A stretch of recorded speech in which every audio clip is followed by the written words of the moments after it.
नमस्कार सर, राधे राधे जी। मैं फरुखाबाद से आया हूँ। मैं जगमोहन गौतम मेरा नाम है।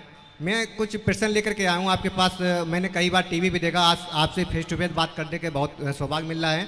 जैसे कि मैंने जैसे एक अभी दीदी ने बोला था कि मैं मतलब शंकर जी प्रकट हुए मेरे सपनों में और क्या करूं उसके जॉब करने के लिए। मेरा मकसद है कि मैं ये जानना चाहता हूं कि जैसे एक गीता में भजन दिया है कि कर्म करेजा फल की इच्छा मत करे इंसान, और जैसे कर्म करेगा वैसे फल देगा भगवान, ये है गीता का ज्ञान। तो मैं ये जानना चाहता हूँ कि जैसे कि मैं पढ़ाई कर रहा हूँ, अगर मुझे पढ़ाई का महत्व मालूम है कि मैं पढ़ाई करके बीएड करूँगा तो मैं टीचर बनूंगा, ठीक है। और अगर मुझे यही नहीं मालूम कि बीएड करके मैं क्या बनूंगा, मैं पढ़ाई करता चलाऊँ करता चलाऊँ, उससे कुछ फ़ायदा है ना? कुछ नहीं है ना। तो मेरा जानने मतलब यही है कि अगर किसी चीज़ के नॉलेज है तो उस पर आगे किया जाए, अंतर ना किया जाए। जैसा कि मैं एक एग्जाम्पल देना चाहता हूँ कि जैसे एक तालाब है सर, थोड़ा गुरुजी, जैसे एक तालाब है और तालाब के उस पार कोई महात्मा जैसे आप बैठे हैं, थोड़ा माइक दूर कर लीजिए आप। जैसे एक तालाब है तो तालाब के उस पार जैसे आप बैठे हैं और इस पार मैं बैठा हूँ, तो मैं ये सोचूं कि मैं जितना पूजा पाठ करने पर मैं कहूँ कि वो तालाब का छोर इधर उधर आ जाए, तो क्या मैं कर्म कांड करने के बाद वो छोर इधर आ जाएगा? नहीं, कभी नहीं आएगा। तो मेरा मकसद है कि वो कैसे क्या होगा। हम पूजा पाठ करते हैं, सब कुछ करते हैं, तो फिर महत्व क्यों नहीं मिलता उस चीज़ का? मुझे इस चीज़ का मुझे निवारण चाहिए सर आपसे। मैं फरुखाबाद चल के आया हूँ, मैं एक साहित्यकार हूँ, मैं कवि हूँ, तो इसलिए मैं सोचा हूँ अगर आपकी आज्ञा हो तो 4 लाइनें सबके लिए बोल दूँ सही कहा आपने। कि जमीन पर पैर रखा है रास्ता चाहिए हमको, जमीन पर पैर रखा है रास्ता चाहिए हमको, मैं तिनका हूँ नदी का किनारा चाहिए हमको, मेरे पैरों में जख्म देकर वो मुझे नाजुक समझते हैं, अगर हम ठान लें दिल में वो वंजित चाहिए हमको। अगर मुझे कर्तव्य अपने निर्माण है तो मैं अपने स्वयं कर लूंगा, तो फिर पूजा पाठ से क्या मैं तो सर इसका सही है, सही है। बहुत अच्छा सवाल है आपका, साइंटिफिक सवाल है। माइक दिए रहो बेटा इनको, अभी प्रश्न हो जाता है तो उत्तर भी होने दो। ठीक है, आपका सवाल बहुत अच्छा। जी, बताइए इसके सर। लिए मैं आपको धन्यवाद देता हूं कि जी आपने सर, जी सवाल सर। बहुत अच्छा पूछा है। देखो, हाँ यहाँ देखो, यहाँ रिकॉर्डिंग जी, चल रही है, जी, आप जी, जी। चिंता ना करो। जी सुनो, जी बताइए सर, बिल्कुल।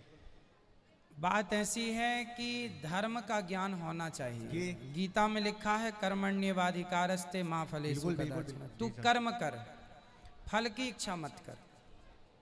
गीता में ये लिखा है, जी जी जी। कर्म कर फल की इच्छा मत कर। क्यों? क्योंकि फल आपके हाथ में नहीं है। जी सर। जैसे किसान खेत में बीज बो सकता है, बिल्कुल। पानी और खाद डाल सकता है, जी जी।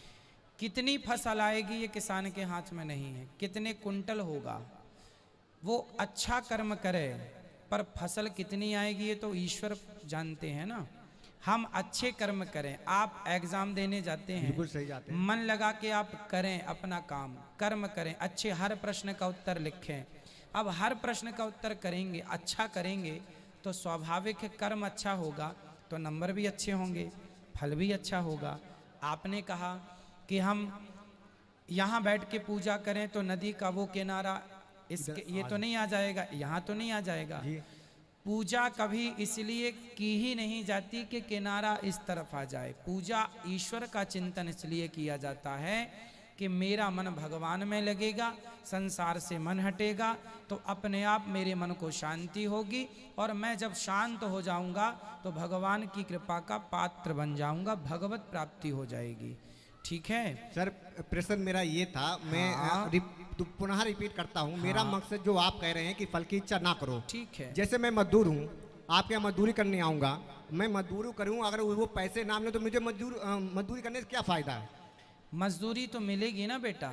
तो वही तो बात है ना। हाँ, तो वही मैं जानना चाह रहा हूँ कि आप कह रहे हैं कि कर्म मजदूरी करेगा फल की मिलेगी। इच्छा मत करो, तो हाँ। क्यों ना करूँ सर? मैं जब उस चीज़ को कर रहे थे, मैंने अभी तक कहीं भी गया नहीं, सीधे आपके शरण में आया हूँ। हाँ, हाँ, मैंने ठीक है। टेट यूपी टेट दोनों क्लियर कर लिए, चलिए, बीएड भी कर आप लिए। कह रहे हैं कि मैं फल की इच्छा करूं या जी। करना चाहिए। हाँ। ठीक है, कुछ एग्जाम्पल ऐसे हैं जहां आप तय कर लेते हैं। जैसे आप मजदूरी का उदाहरण दिए, अच्छा जी, दिए जी। कि भाई मैं पहले फिक्स कर लेता हूं कि मुझे 500 आप दोगे तो काम करूंगा या 1000 दोगे तो काम हाँ, करूंगा। ठीक, ठीक। परंतु मैंने जो उदाहरण दिया किसान का, आपने अपना कर्म तो किया, जी। ठीक है, आपने अपना हर कर्म किया, आपने अपनी फैक्ट्री डाली, आपने अपना बिजनेस किया, तो आप कर्म ही तो कर सकते हैं ना। उस का रिस्पॉन्स कितना आएगा, प्रॉफिट कितना होगा, क्या वो आपके हाथ में है? वो लागत के ऊपर निर्भर करेगा ना, जितना मैं लागत लगाऊंगा उससे होगा उससे सर। ना ना, लागत लगाने पर भी डूब जाती है, कई बार लागत भी डूब जाती है। पर वो सर प्रकृति का नियम हो जाता है, प्रकृति जो चाहेगी वो होगा फिर। नहीं, वही तो प्रकृति मीन्स ईश्वर, प्रकृति मीन्स परमात्मा। हम हिंदू लोग किसकी पूजा करते हैं? प्रकृति की तो करते जी। हैं, नदियों की, पहाड़ों की, समुद्र की, वृक्षों की, गाय की। ये क्या है? प्रकृति ही तो है। हम प्रकृति के पुजारी हैं। आप इस चीज को गहराई से कभी विचार करो कि हम कर्म कर सकते हैं, हम अच्छी दुल्हन ला सकते हैं, अच्छी हो, बहुत अच्छी हो, संस्कारी हो, पर हम दुल्हन तो अच्छी ला सकते हैं, पत्नी तो अच्छी ला सकते हैं लड़की देखकर, लेकिन उसका परिणाम क्या होगा? बाद में वो क्या रिस्पॉन्स देती है? लाठी मारती है कि आरती उतारती है?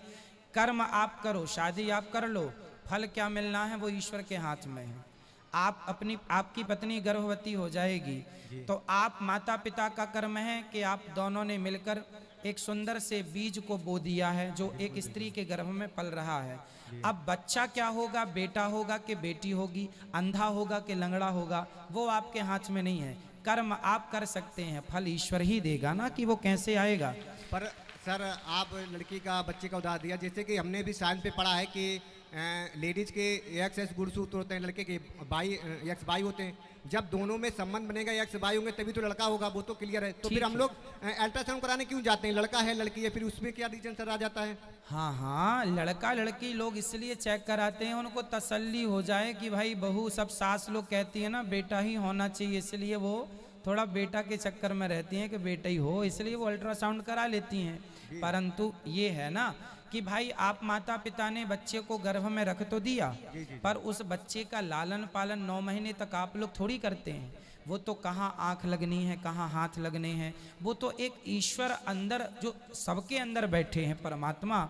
जैसे साइंस की भाषा में कहा जाए तो एनर्जी जी, एनर्जी है ना, ऊर्जा एनर्जी है। जी, जी। तो आप एनर्जी कहेंगे, हम उसे ईश्वर कहेंगे, परमात्मा कहेंगे। तत्व एक है, कहने के अर्थ 2 है। आप इंग्लिश में बनाना कहेंगे, हम हिंदी में केला कहेंगे, बात एक ही है ना। वो लैंग्वेज का फर्क हो हाँ, गया। उसी language का हो प्रकार गया। साइंस की लैंग्वेज अलग है, आध्यात्म की लैंग्वेज अलग है, पर दोनों का अर्थ एक है। ठीक है, ईश्वर ही बच्चे को डिजाइन करता है। आपकी आंखें किसने लगाई?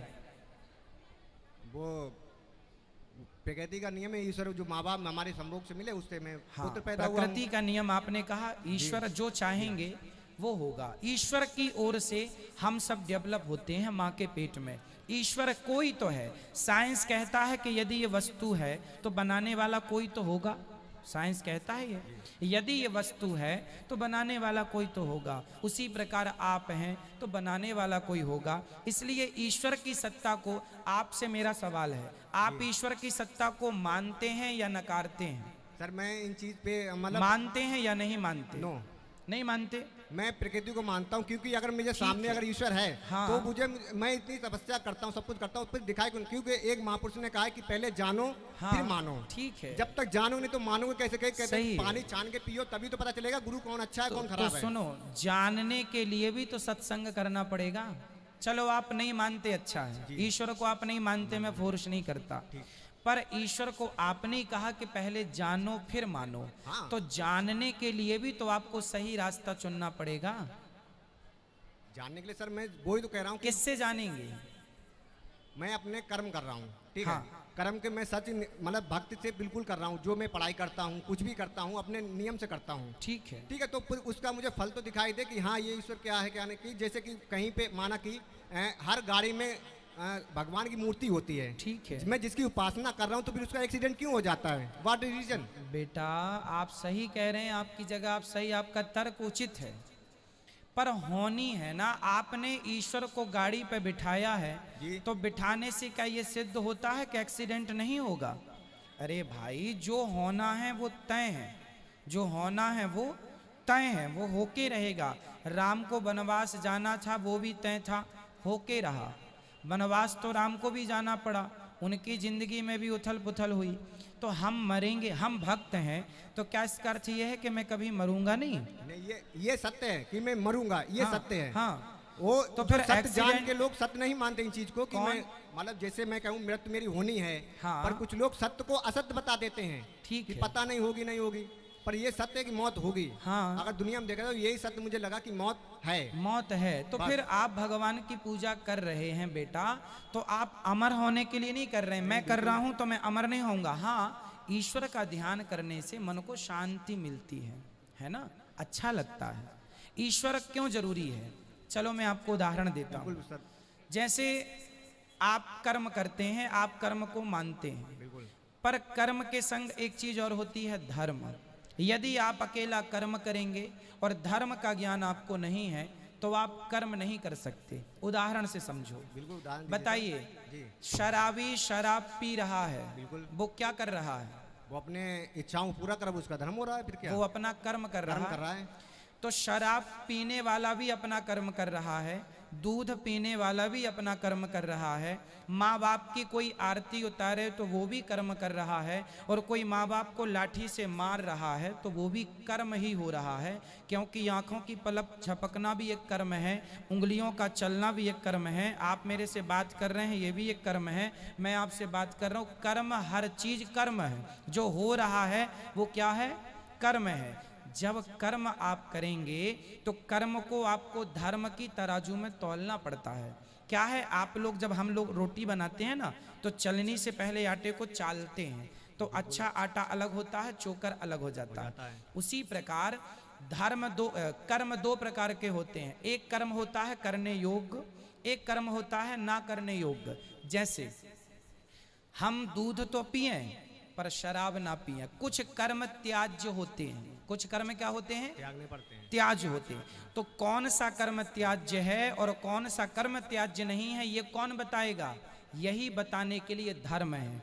धर्म बताएगा कि ये कर्म करो, दूध पियो, शराब ना पियो, माँ बाप की आरती उतारो, माँ बाप का अपमान ना करो। तो कौन सा कर्म करना? कर्म तो सब है। आप कहेंगे मैं कर्म को मानता हूं, तो भैया कर्म सब है, पर धर्म ही बताएगा ना कि कौन सा कर्म करने योग्य है, कौन सा नहीं। इसलिए धर्म का ज्ञान, हम ये नहीं कहते ईश्वर को मानो, पर धर्म को मानना चाहिए।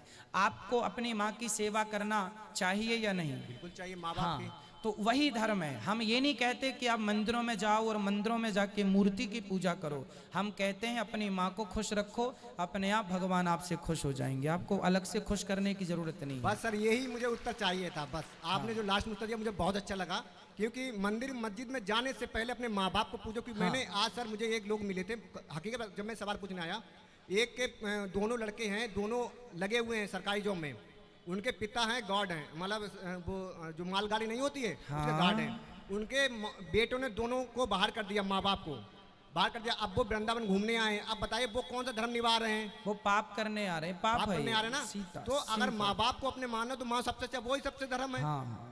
अगर अच्छा, भटकने की जरूरत अब क्या मैं है? अभी ये बात हमारी पूरी नहीं हुई, अब हम इसको पूरा करेंगे। ये बताइए सर। ठीक है बेटा, बात ऐसी है कि आप अपने माँ बाप की सेवा करते हो ना? करते हैं। ठीक है।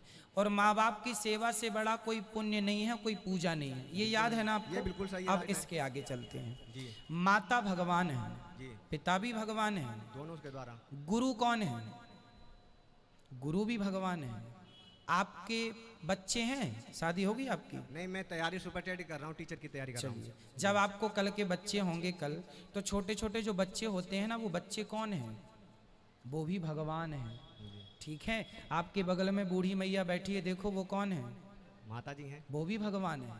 वो भी क्योंकि माँ तो है ना, माँ है मेरी। आपकी नहीं तो किसी की तो है। नहीं, हम सबको माँ ही मानते हाँ, ज्यादातर जो तो भी फिर वो मिलते हैं। भगवान हुई, फिर वो भगवान हुई ना। इसी प्रकार बेटा ऐसा है कि पहले माँ में भगवान को देखो, पिता में भगवान को देखो, फिर धीरे धीरे सब में ही भगवान को देखो, फिर पत्थरों में भी भगवान को देखो। यदि जड़ चेतन वस्तु में आपने ईश्वर को देख लिया, जिसने अपनी माँ के अंदर भगवान को देख लिया, जो इंसानों में भगवान को देख सकता है, वही पत्थर में भी भगवान को देख सकता है। जो इंसानों में भगवान को नहीं देख सकता, वो पत्थर में भी भगवान को नहीं देख सकता। बोलो आप। सवाल सर वहीं घूम के आ गया, फिर वहीं पे नहीं नहीं नहीं, मैं घूम के जिस नहीं चीज आया। के लिए बाहर निकलना चाहता हूँ वहीं पे आप लाके रख सकते। मेरा नहीं, मकसद क्या यदि है? सुनो सुनो सुनो, यदि हम कह दें कि भगवान, बताइए भगवान सब जगह है या नहीं? वो उत्तर दो। प्रकृति का नियम वो हर बात में बसा हुआ फिर तो सब जगह है तो फिर सब पत्थर क्या सब जगह से अलग है? सर मेरा मकसद ये है कि मैं मानव बनना चाहता हूँ कि हर इंसान को बराबर देखूं, ना कि कास्ट रिलीजन में जाऊं बांट दूं, ये ऐसा नहीं करना चाहता हूं। मैं चाहता हूं कि सब मानव बराबर हैं, कोई किसी की नज़र में कोई कहीं नहीं, सब मानव हैं, एक प्रकृति के नियम बनाए हुए संतान है, कोई किसी की नहीं। अच्छा, अगर हम मंदिर मस्जिद में जाएंगे फिर माता पिता को कहाँ छोड़ के आएंगे? सर सुनो सुनो, आप सही कह रहे हैं, आप सब बराबर मानते हैं सबको? बिल्कुल सबको, हम मानव बनना चाहता हूँ कि एक दूसरे को बांटना नहीं चाहता हूँ। सुनो, आप सही कह रहे हैं, आपकी भावना को मैं प्रणाम करता हूँ। सब एक ही हैं, ये जितनी यहाँ माताएं बैठी हैं सब माँ हैं, सब बहन हैं, सब भाई हैं, सब। लेकिन फिर भी आप कहते हैं सबको मैं एक मानता हूँ। एक कभी मान ही नहीं सकते आप। कैसे? उदाहरण समझो ना। जी जी हम सुन रहे हैं। आप दूसरों की छोड़ दो, आपके शरीर से मैं आपकी बात करता हूँ। आप अपने मुंह में हाथ लगाएंगे, यहाँ गालों में, तो हाथ को धुलने की जरूरत नहीं पड़ती, यहाँ लगाने के बाद धुलना पड़ता है। लेकिन यही हाथ जब शौच के लिए नीचे जाता है तो आपको धुले बिना तसल्ली नहीं पड़ती। तो आपका हाथ ही है, आपके शरीर का अंग ही है, गाल भी और शौच की क्रिया भी। पर कहीं हाथ जाने से अशुद्ध नहीं होता तो कहीं हाथ जाने से अशुद्ध होता है। शरीर में ही ये छोटा बड़ा है कि यहाँ पवित्रता है, वहाँ अपवित्रता है। उसी प्रकार समाज में हमें ये देखना पड़ेगा कि कौन से लोग पवित्र हैं, कौन से लोग अपवित्र हैं। जो अपवित्र हैं उन्हें अपने ज्ञान के द्वारा पवित्र किया जाए और फिर सम्मिलित किया जाए।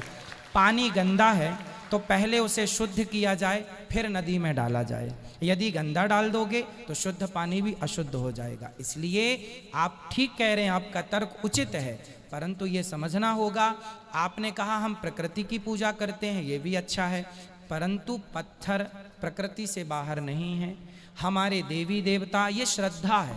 आपकी श्रद्धा प्रकृति पर है तो इनकी श्रद्धा बिहारी जी पर है। आज इतने लोग बिहारी जी के चरणों का दर्शन करने आए हैं, ठीक है। तो ये जो प्रतिमाएं हैं, मूर्तियां हैं, ये सिर्फ पत्थर नहीं है, ये श्रद्धा है, ये एक आस्था है। हम माँ की भी सेवा करें और मंदिरों में भी प्रणाम करें, इसमें कोई बुराई नहीं है। सर एक सवाल लास्ट पूछ लूं? आप 10 पूछिए, 10 पूछिए। जैसे आपने कहा कि हम पत्थरों की पूजा करते हैं, जैसे मैंने कोई चीज़ बनाई, मैंने अपने हाथों से हथौड़े से बना करके उसको मूर्त बना के, जैसे कि गणेश जी की मूर्ति विसर्जन करते हैं, ठीक है, वो एक मानव ही बनाता है उस मूर्त को। उस मूर्त को बना करके जिसने बनाया तो वो उसका पिता हो गया, ठीक है। और उसी के सामने जैसे मेरा बच्चा है, हमने उसको जन्म दिया, मेरे सामने होगा, अब वो बड़ा होकर हम उसके पैर छूंगे क्या?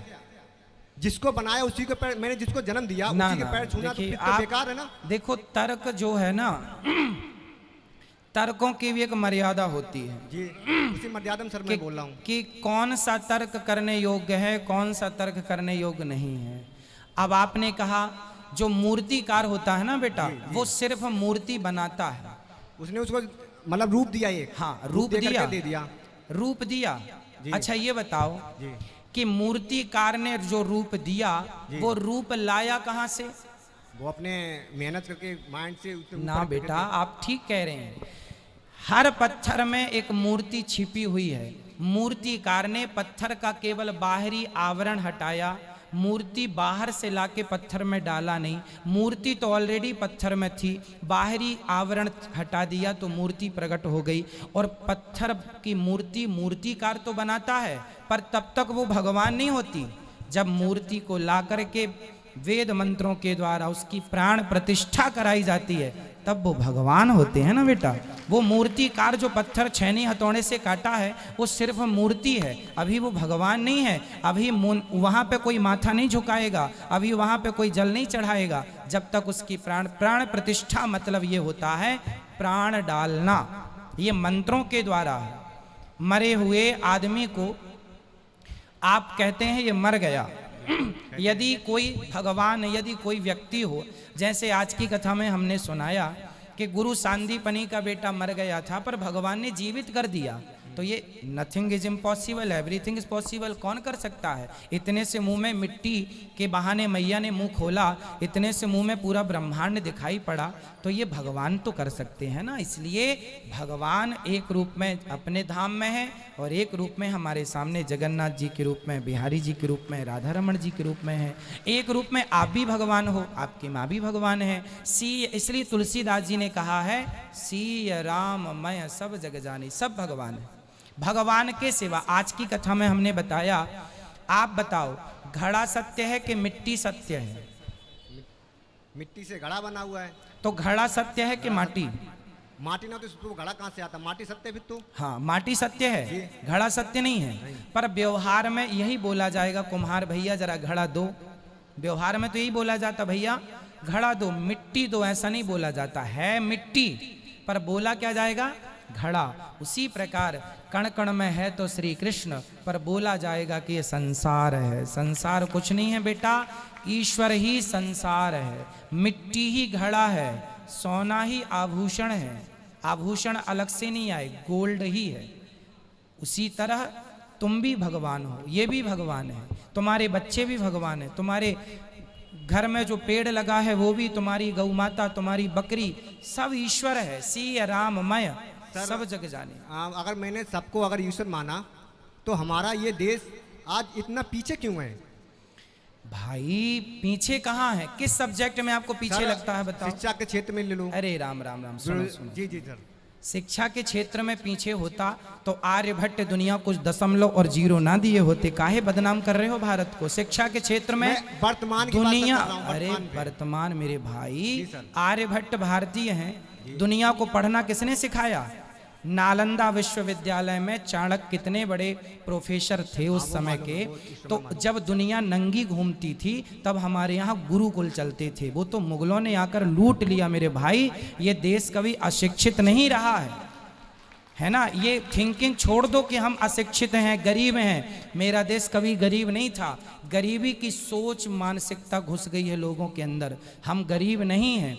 आपको अमीरी क्या चाहिए? अमेरिका के लोग सारे कपड़े उतार के और समुद्र में नहाते हैं। क्या ये अमीरी आप भारत में देखना चाहते हैं? फिर क्या बड़ी बड़ी मल्टियों से कोई अमीर हो जाता है? अरे संस्कारों से अमीर होता है मेरे भाई। भारतीय संस्कारी हैं।